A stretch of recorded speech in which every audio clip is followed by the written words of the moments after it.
The Israel-Hamas peace deal is bringing hope to Israel's tourism industry. It's been decimated by the two-year-long war.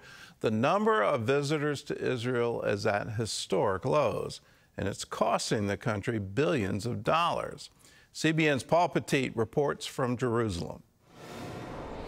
These days, the Garden Tomb in Jerusalem is empty in more ways than one. Tourism is essentially not a functioning industry anymore.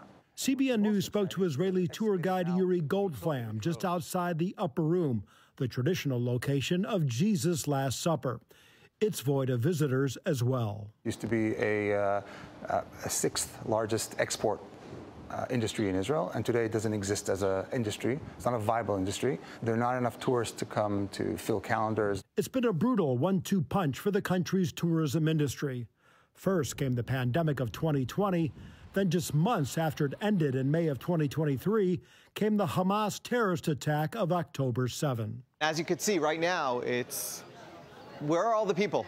Yehuda Deutsch describes what the City of David tours used to look like. It could hold 200-300 people, and that means multiple groups would be seated, and you would see a few guides. And right now, if you look over the railing, you'll just see nothing. There's no one there.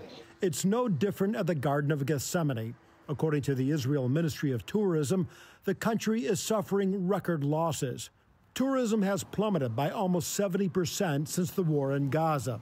That's 3.5 million fewer visitors than the record year of 2019. It adds up to a $3.4 billion loss, with hotel occupancy at historic lows in some areas. Merchants like Yudi Miriaz describes the impact in Jerusalem's Old City.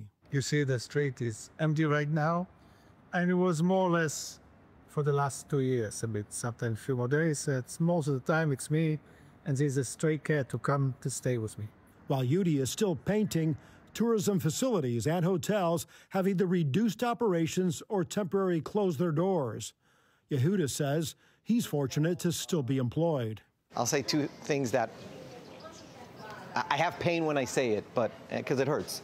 A lot of people had to change their profession. Many people left the tour guiding business, went into other fields. I'm familiar with a lot of people who went into financial difficulties and affected their lives harshly. I have to say that I'm lucky. I'm lucky and I'm blessed.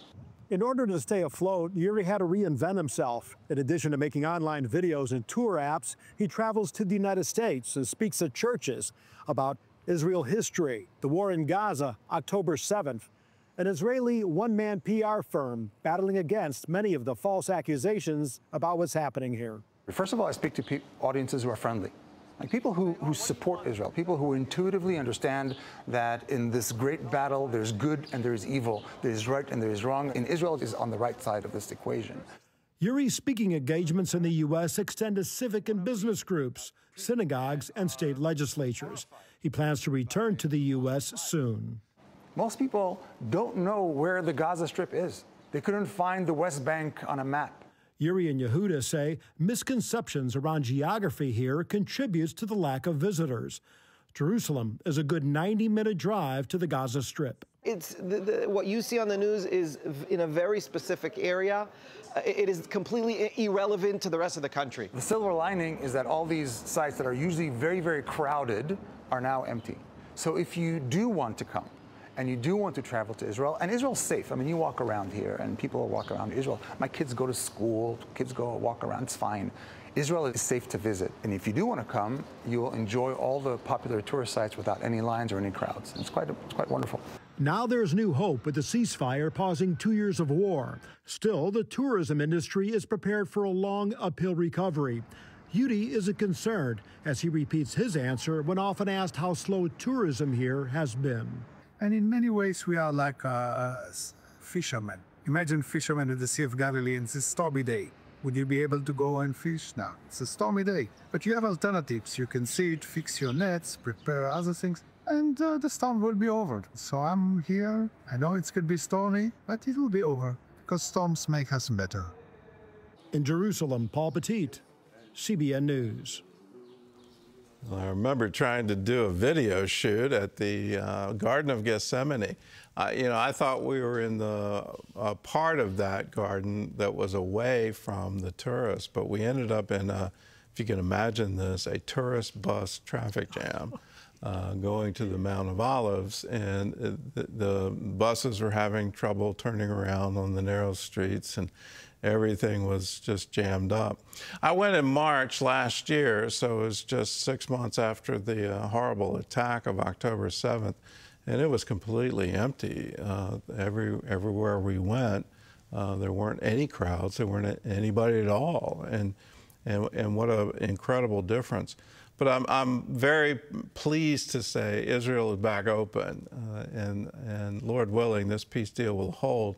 Even if it doesn't hold, do keep in mind the Gaza Strip is far away from Jerusalem and very far away from Galilee. So enjoy Israel if you go. It'll change your life. You'll never read the Bible the same way again.